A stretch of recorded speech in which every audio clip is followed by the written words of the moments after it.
वो जो दिल से चाहता है ना। या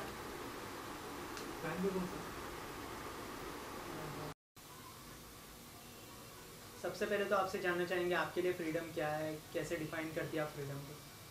ऑब्वियसली फ्रीडम, फ्रीडम मतलब आज़ादी होता है। एंड सिर्फ आज़ादी नहीं बोलूँगी, इसके मतलब है कि कोई भी हो, बी इट गर्ल और अ बॉय, सब सब अपने दिल से काम कर सके और अपने हिसाब से काम कर सके। किसी पे डिपेंडेंट होना, that is not called freedom. So that what I define as freedom.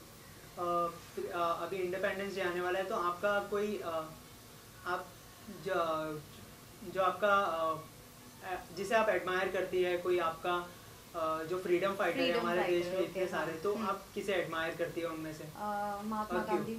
Mahatma Gandhi, क्योंकि उनका जो भी कहना था वो शायद मेरे थिंकिंग के हिसाब से थोड़ा बहुत सेम है। So that's the reason I admire him. अच्छा, आपने अभी जो फिल्म की थी अक्षय कुमार के साथ, तो हाँ, आपने एक इंटरव्यू में कहा था कि शायद अक्षय कुमार मेरे लिए लकी हो सकता है, हाँ। तो वो किस हिसाब से कहा था आपने, और क्या सच में आप मानती है ये बात को? हाँ, डेफिनेटली मैं मानती हूँ ये बात, बिकॉज बॉम्बे आने के बाद ये जो फर्स्ट मेरा स्टार्टिंग था in Bollywood, that was Akshay Kumar shocking only. वहाँ पे एक थोड़ा छोटा सा कैमियो था, और वहाँ से ही मेरी शुरुआत है बॉलीवुड करियर का। So I think that he is very lucky for me. अच्छा, आपकी अभी जो फिल्म आने वाली है उसके बारे में कुछ बताइए, जिसके अंदर आप जर्नलिस्ट का किरदार निभाने वाली है, तो वो भी कहीं ना कहीं इंडिपेंडेंस डे से और इंडिपेंडेंस से खास करके जो मिलती जुलती है, तो उसके बारे में कुछ जानना चाहेंगे? ये बेसिकली इसका जो टाइटल अभी भी है, अभी अभी तक जो भी टाइटल डिसाइड किया है, इट इज़ ये है इंडिया। एंड इसका जो स्टोरी लाइन है, बेसिकली इट इज़ इंडियन, सब इंडियन के बारे में, नॉर्मल पीपल, किसी को खास लेकर नहीं है ये स्टोरी।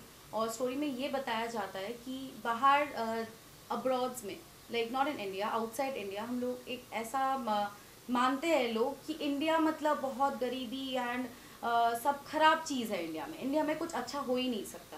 लेकिन वो लोग को ये थिंकिंग किसने दिया है? इंडियंस लोगों ने दिया है। जो लोग बाहर जाते हैं, पढ़ाई करते हैं, या whatever they do job and all, they have given this thinking to the outsiders कि इंडिया ऐसा ही है। तो हम लोग ये फिल्म के like through this film we are making the audience know that हम लोग खुद इंडियंस होके अगर बाहर जाके ऐसा एक पोर्ट्रे करेंगे, इंडिया ऐसा है, तो बाहर के लोग वैसे ही सोचेंगे। ठीक है, so it is basically that we are making through the film, we are like giving the audience this message कि खुद को आप बदलो। ठीक है, इंडिया में बहुत कुछ है जो बाहर नहीं है। तो वो चीज़ एक करते हैं कि you know, making Indians know कि India is what you are thinking, India is not that. India में बहुत कुछ है, और वो चीज़ इंडियंस को पहले रियलाइज करना चाहिए, देन ओनली बाहर वाले बोलेंगे। So that message we are giving to the Indians and everyone, that what. आपके पास ये फिल्म कैसे आई और कैसे एक्सेप्ट किया आपने, क्योंकि काफ़ी हार्ड हिटिंग सब्जेक्ट है, तो उसके लिए क्या थॉट प्रोसेस था जब भी आपको ऑफर की गई फिल्म? बेसिकली तो ये फिल्म मेरे को ऑफ़र किया गया था। This is a new production house, so they have offered me this film. तो मैंने स्क्रिप्ट पढ़ा, तो इट वाज लाइक मेरा first debut film, if it is on such kind of a script, क्योंकि इसका स्क्रिप्ट जो है that is a kick S script, it's a very nice script what I have gone through it. और ऐसा script मिलना मेरे लिए, it I am lucky to get a script like this, so इसीलिए मैंने ये फिल्म एक्सेप्ट किया। अच्छा, इंडिपेंडेंस डे की बात करें तो कोई बचपन की कोई यादें जो आप हमारे साथ शेयर करना चाहें इंडिपेंडेंस से जुड़ी? हाँ, definitely. Basically I am from Calcutta, so वहाँ पे बचपन में मेरा इंडिपेंडेंस डे मतलब I used to go to school first, and वहाँ पे चॉकलेट्स दिया जाता था। So you know, for that chocolate thing, that from school we are getting chocolate, and from a strict school like that, so वो मेरे लिए बहुत यादगार है कि 15 अगस्त को हम लोग चॉकलेट मिलने के लिए, मतलब they used to give chocolate, उसके लिए हम लोग स्कूल जाते थे। तो basically that thing is a good memory for me for independence day. और काफ़ी सालों तक, even last year also, I try to spend time on independence day with orphanage children and कुछ NGOs में जाके, that what I feel like, मुझे अच्छा लगता है वो करना, तो मैं करती हूँ वो। इतने आज़ादी के इतने साल में काफ़ी सारे चेंजेस आए हमारे इंडिया में, आगे आप क्या चेंजेस देखना चाहते हैं जो कि इम्प्लीमेंट हो इंडिया के लिए? क्योंकि इस साल जो है काफ़ी चेंजेस आ गए, जैसे कि हमारे PM चेंज हो गए, काफ़ी सारे चेंजेस आ गए, तो इस साल के बाद आप क्या चेंजेस देखना चाहते हैं नए साल चेंजेस तो वैसे बहुत कुछ होना चाहिए। फर्स्ट थिंग जो मैं बोलूँगी वो है वुमेंस। वुमेन डिस्क्रिमिनेशन, फिर वुमेन का रेप, हाँ डोमेस्टिक वायलेंस, ये सब अभी भी बहुत है। शायद मेट्रोपॉलिटन सिटीज़ में है नहीं, लेकिन ऐसे कई जगह है इंडिया में, छोटे शहरों गांव, एनीथिंग यू कैन से, जहाँ पे लड़की लोगों को अभी भी मतलब अगर चाइल्ड होता है गर्ल चाइल्ड तो उसको मार दिया जाता है। क्यों? सब मतलब एक तो women because of women people are over here in this world, तो ये क्यों होता है कि गर्ल चाइल्ड को अभी भी ऐसा थिंकिंग क्यों है? ये चेंज करना चाहिए, ठीक है। उसके बाद अभी भी बहुत लड़की लोगों को घर से निकलने नहीं दिया जाता है, जॉब नहीं करने दिया जाता है। This should be change. Rape तो मतलब जैसे कि एक दिन में 2 लड़की का रेप होता है, वैसे चलता है in Delhi area, in whatever area it is. This should change. एक लड़की का भी हक है कि वो छोटे कपड़े पहने, चाहे जो भी पहनते हैं, वो they go outside, even they have some kind of thinking like that. So this all the things should be changed.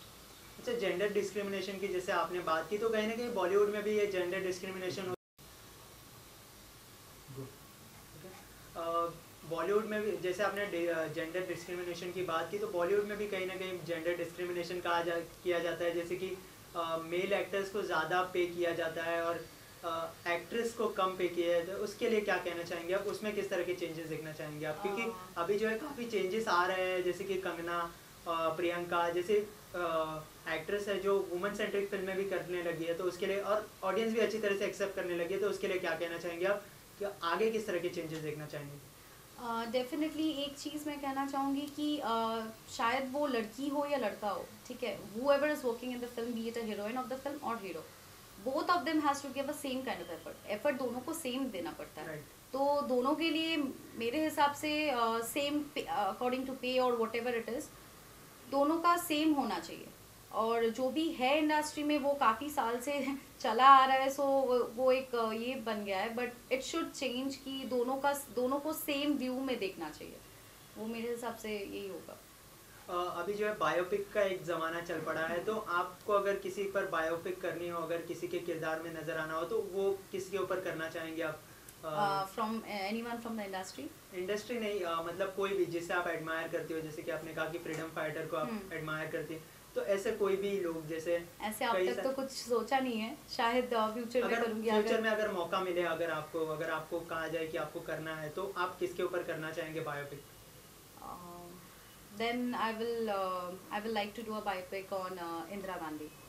Why? So उनका हर एक जो भी वो करती है और उनका जो कहना है, वो जो कहना, वो चीज़ शायद मेरे थिंकिंग से मिलता जुलता हो और मुझे अच्छा लगता है, तो वो एक एडमायरेशन है, तो इसीलिए। अच्छा, आखिर में ऑडियंस से क्या कहना चाहेंगे इंडिपेंडेंस डे के लिए? मैं इंडिपेंडेंस डे में ये कहना चाहती हूँ कि आप जो भी इंडियंस है, you all celebrate independence day and enjoy a lot. Happy independence day to all of you from my end, and definitely change each and every Indian whoever is in a wrong path, and आप खुद को change करेंगे। एक आदमी अगर दूसरे आदमी को जो रॉन्ग वे में है उनको चेंज कर सकते हैं, तो और 10 लोग ऐसा कुछ चेंज कर सकते हैं वो इंडिया को। So I will just suggest कि अच्छे से मनाइए independence day and wish you a very happy independence day from my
है।